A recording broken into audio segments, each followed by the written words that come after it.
Welcome to the Highly Sensitive Podcast. I'm Lauren LaSalle, and I'm a former therapist, a highly sensitive person, and a boundary-setting coach for highly sensitive people. My hope for this podcast is to create a feeling of community, be a supportive place for HSPs, and normalize our experiences as highly sensitive people. Thank you so much for joining me, and let's begin. Welcome to the Highly Sensitive Podcast. I'm Lauren LaSalle, and I'm a boundary-setting coach for highly sensitive people. I help highly sensitive people pleasers prioritize their needs and reclaim their time and energy.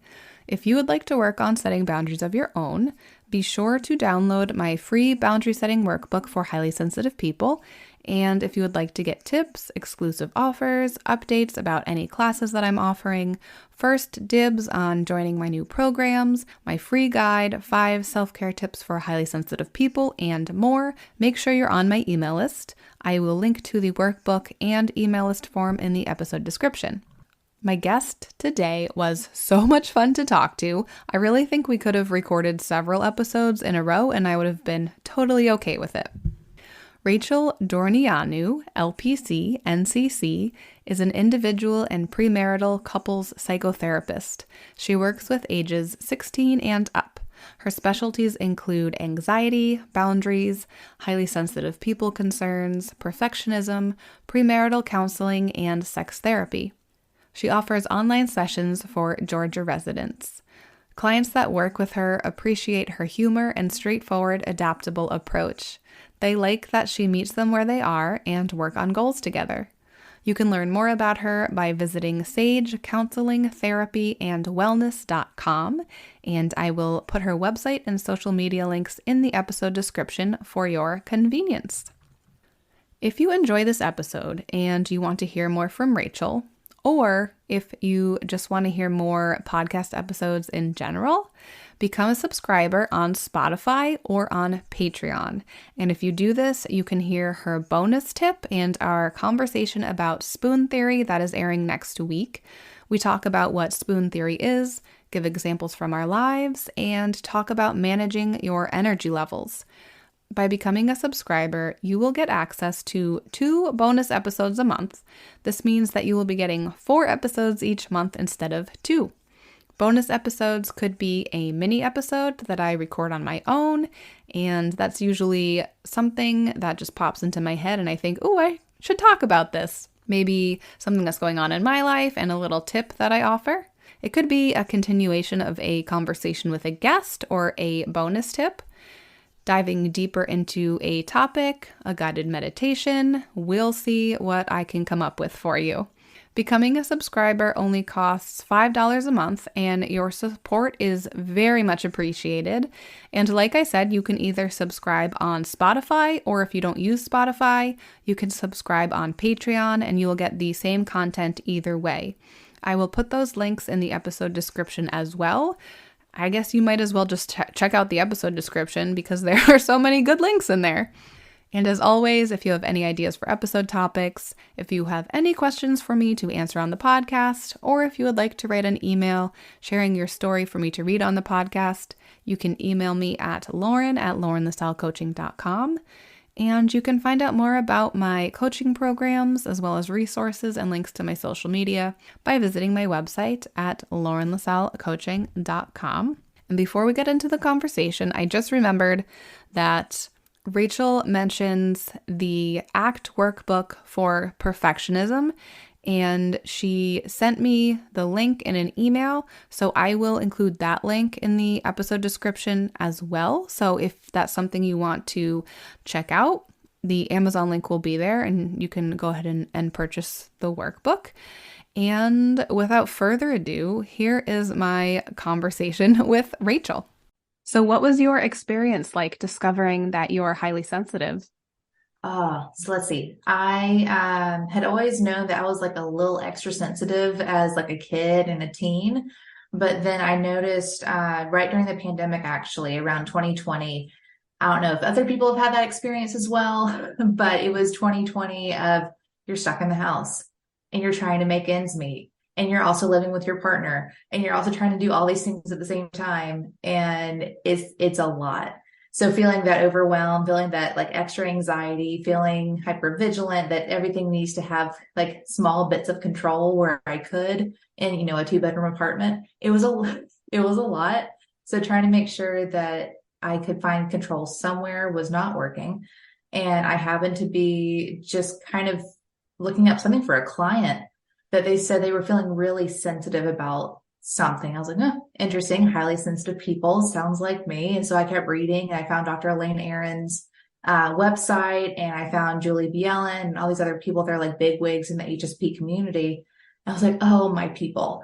Great. I found them. So I started just researching all the things. I got trained, I think probably the next month, to be a not specialist because it happens very quickly, but getting trained and certified to be able to work with people that have the HSP trait, that personality trait. That was very fun. And then as soon as I started marketing for it, blew up. Found all the clients that were HSPs in like our little nooks and crannies, and it's been awesome. Oh, that's great. Wow. So it sounds like it was a relatively new discovery for you. Very much so. 2020. Mm-hmm. Yeah, pretty close. I like that you were looking something up for a client and you're like, oh, this is also me. It's kind of funny how that happens sometimes. It worked out well. It's always fun when a client has something similar to us and we're just like, oh, okay. So yeah, one thought that you had, been there. Mm-hmm. That's fun. Mm-hmm. Great. So you're here to talk about perfectionism, which I'm very excited about because I am a recovering perfectionist, as I'm sure a lot of us are. Yes, Um, definitely. so in case anybody doesn't know what is perfectionism? And then what are some signs that someone might be experiencing this? Oh, sure. So, as a fellow recovering perfectionist as well, that from what I've understood, there's about 3 main types of perfectionism. So, with that, I feel like it's easier to explain those rather than just give this really broad definition. So, there can be self-oriented perfectionism, of where it's all about ourselves. We're critical of ourselves. We have like that inner critic in our heads. We have really high standards for ourselves. And then there's other oriented perfectionism, of where it's expectations for others. Maybe you get really frustrated and critical and judgy of your partner or of a colleague at work or a peer at school, and they're not living up to your expectations, or it's kind of like socially prescribed perfectionism, of where you feel that society, authority figures, coaches, parents, whomever it might be, have really high expectations for you and they're hard to live up to. So there's 3 main types. But in terms of how it feels, it can really vary. There's some people that will be overachievers. That's me, where we do all the things and try and make sure we're constantly doing better and doing more. Or there can be the procrastination piece, of where you may avoid and procrastinate, like, well, I can't live up to that standard. Why try? So we kind of have our 2 main boats, but you can have a blend, right? It doesn't have to be black and white. It can be like a cute little gray scale of maybe we avoid some things, but we're really killing it in something else. Mm-hmm. So where does this tend to come from? If somebody is saying, oh, yeah, that sounds like me. Why am I like this? Yeah. Oh, that's a great question. So it can depend. What I've understood is that a lot of it is environmental. Obviously, there's some bits that can be passed down, but it tends to be more environmental, of how you were raised, maybe as your parents or authority figures, coaches.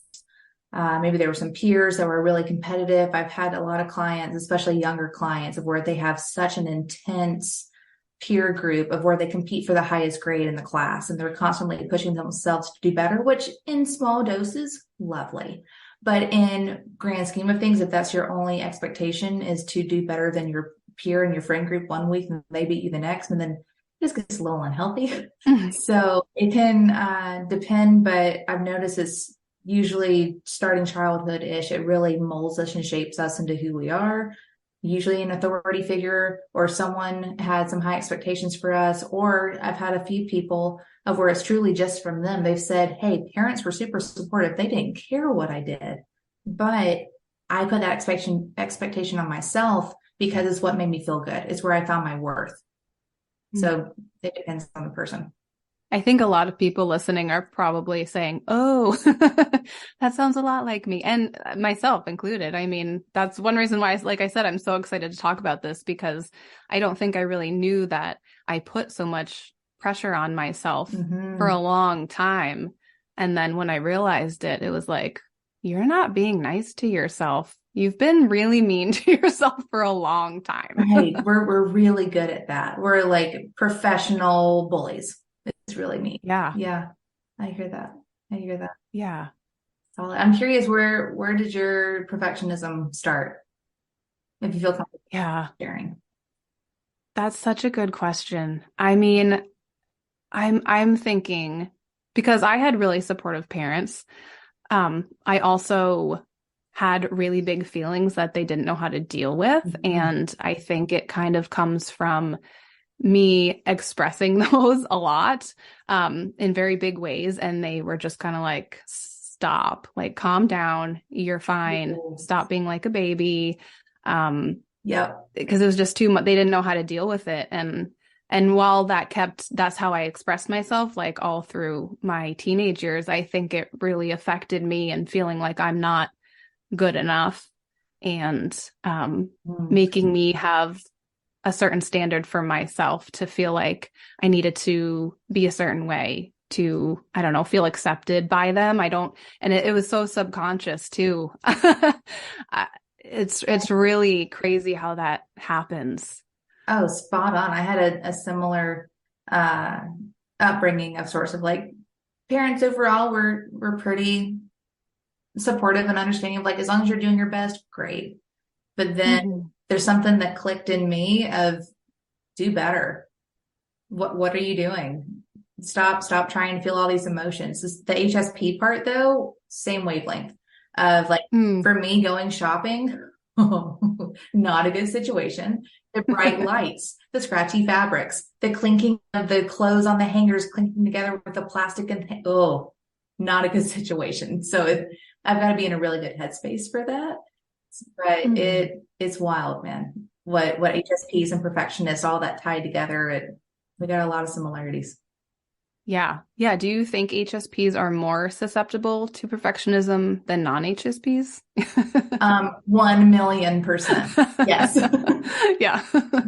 My reasoning besides just yes, hi, hello, is because I've noticed that with perfectionists, especially my clients, even friends that are HSPs, I send them like a little quiz for fun just to be like, are you an HSP as well? But they, clients and friends and whomever it is that I talk with, that they will have such a tendency of, I need control over something. I need routine. I need structure. So that way I'm not overwhelmed. Because from what I've noticed is that HSPs kind of operate on like trauma modes almost of like we're already heightened already. And Hmm. so when something happens, we just like through the stratosphere of, oh, well, that's not okay. Or we're startled or something threw us off and we're frightened. And it throws our next few hours off. So making sure that we have some structure and routine, we're going to grasp at whatever we can to make that happen. And so, I mean, that can be like Google Calendars or a task list or something about checking things off on a list. So happy because you know exactly what's going to be happening. That's been my experience. I'm curious for you, what feels that tie? Does it feel like that for you? Yeah. Yeah, definitely. I think, and I was just, when you were talking, it kind of triggered a memory of, I don't know if this is like an HSP thing or perfectionism or both, but I, yeah, things had to be a certain way. And like if I had these blankets and if my mom put them on me, it had to be this blanket and then this one and then this one. And it was definitely like a Right. control thing. And there were sensory things also that I needed. That I think was that piece of it. But yeah, it's really interesting to think back and just see how it all makes sense. Right. And then trying to like undo it and undo the way that I speak to myself and the way that I think about myself and the way that the expectations that I have for myself. And it's so hard because it's hard to be aware of them when you're just doing it your whole life.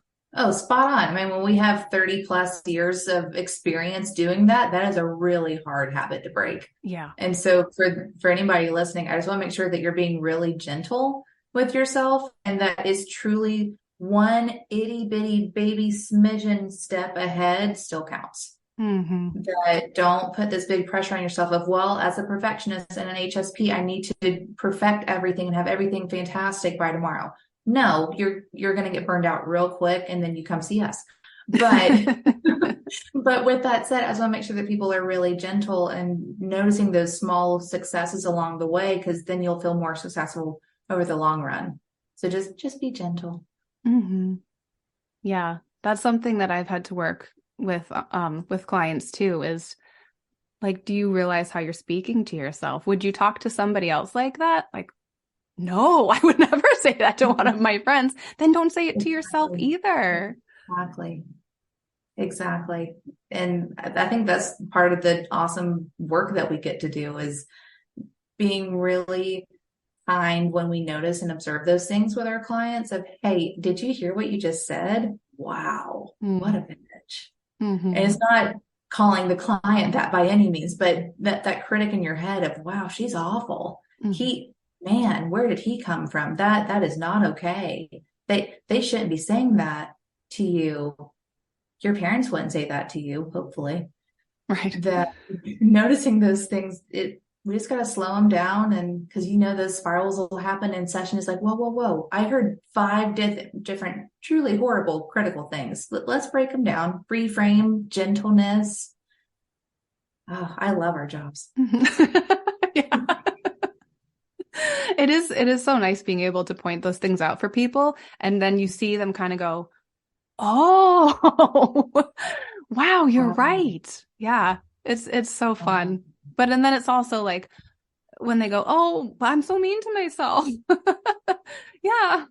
right, Yeah. to notice those light bulb moments for them of, wow, I have some work to do on Mhm. how I treat myself. Right. That's pretty awesome. Yeah. Yeah. So what are ways that people can cope with perfectionistic tendencies? Ooh. Well, as someone that's still learning, the things that I would say to myself and other people is that finding a way to have acceptance of knowing your triggers, of knowing your body, of practicing affirmations.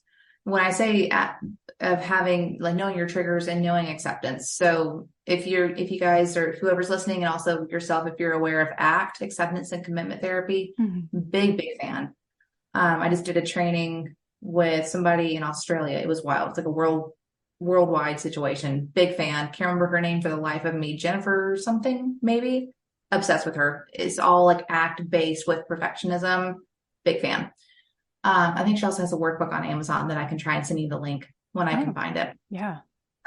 But with ACT, we're finding ways to accept who we are. We're accepting that, yes, this thought is happening rather than let me grab onto it like I'm being dragged through the mud by a truck.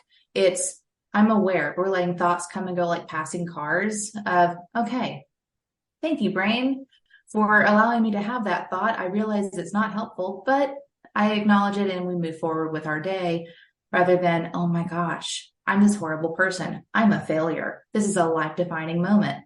No, it is something that happened. We give ourselves some grace and some kindness and we move along. So a lot of that acceptance is a big thing for perfectionists. Knowing the triggers, that's for HSP or for perfectionism of what's going to set you off, what's going to throw off your whole day if it happens. Um, so the thing that comes to mind is like when you're in traffic, and let's say, because I know Atlanta traffic is horrible. I'm not entirely sure where you are, Lauren, but Atlanta traffic sucks. And so if you make sure that you give yourself like a good 30-minute, 45-minute cushion, you're not going to be stressed out running into your meeting if you happen to be close to that 9 o'clock meeting time. Is you have a really solid cushion. You know that traffic throws you off. You have some really great, like little squishies in your car for stress if you need to. You have a great podcast to listen to, maybe this one convenient, and making sure that you're taking care of yourself, almost prepping before, during, after any big stressful events can be helpful for perfectionists and HSPs. What else? Oh, I'm a big fan of brain dumping. If you guys have done that before and challenging your thinking, would it help for me to explain brain dumping, or we feel like we're pretty solid Yes, on an that? explanation would be great. Yeah. Great. So brain dumping, I also call it word vomit. Whatever just kind of happens in your head, you literally write it down on paper. And we've unfurled everything. So I would say with brain dumping, I wouldn't go more than 10 minutes max, because otherwise we're spiraling. But just really everything that comes up. If it's, this is a stupid exercise. Why am I doing brain dumping? This is silly. Cool. Write it down. Get everything out of your head. And that way you've processed the entire thing. Typically is great right before bed. Like not right before, maybe like 2 hours before. So you're not still spiraling a little as you're going into bed. Bad correlations there. But making sure you brain dump everything that's happened, processed your day. If you need to write some affirmations, some mantras, something of you forgiving yourself for the inner critic in your head, whatever it might be at the end of it to help kind of get closure and sum up everything you just brain dumped. Lovely. I just want to make sure that you've had a way to get it out of your head and on paper rather than letting it sit there and mull over as you're trying to toss and turn in your sleep at night. That's a great tip. Yeah, that seems like it's really helpful to just get it out. Just get it out. Big, big fan. You should see my poor journal. It's just like stacked full of brain dumps. It's wonderful. Well, was there anything else that you wanted to make sure to bring up before we wrap up? Ooh, let me see. Oh, man, I could talk to you forever. Let's see. What else do I want to cover? I'm looking through all my notes, making sure I'm not missing a thing. Let's see. The one thing I was curious about in terms of HSPs and things, I wanted to know if you guys have covered kind of fight or flight mode and making sure that we know ways to get out of hyperarousal and hypoarousal. Have you covered that in past podcasts? I don't think so. Not too much. So that would Can be I share it as fun? Yeah. Okay. So the way I kind of envision it is this cute little table. And so hopefully, because I know we're video recording, whoever's happening to see the video clip, you're welcome. It's going to be a lot easier to see it with my hands because I talk with my hands. So it's also called window of tolerance, if that helps. If you want to do a cute little Google search later of window of tolerance, this will be way easier to see visually. So window of tolerance, let's say we have this cute little window of whatever normal is for you. It can look different for everybody. But then there's above the window, there's hyperarousal. And then below the window of tolerance, there's hypoarousal. And so hyperarousal is when we are feeling like fight or flight. We're really stressed, irritated, overwhelmed, like super aroused, like not in a sexy way, just like our body is aroused. Something's going on. We're stimulated. And then below the window into hypoarousal, that's when we feel kind of like sluggish, lethargic, maybe a little depressed, just the freeze response, if that rings the bell, of just, oh, I got nothing, kind of tapped out, zoned out. And so with HSPs, it's really helpful to know, one, your triggers, but also to know when you're hitting into hyperarousal or hypoarousal and noticing those patterns. So if you can kind of track it through a whole day of, let's say it's hyperarousal at 8 a.m. because you wake up and anxiety hit and you looked at your phone because it was social media and that was triggering, which is possible with the news lately, right? And then so you hit hyperarousal and then let's say you kind of crash for a bit and you're like, oh, that coffee hasn't kicked in yet. I'm on my morning commute. This is hard. I'm just kind of like sluggishly going through my commute.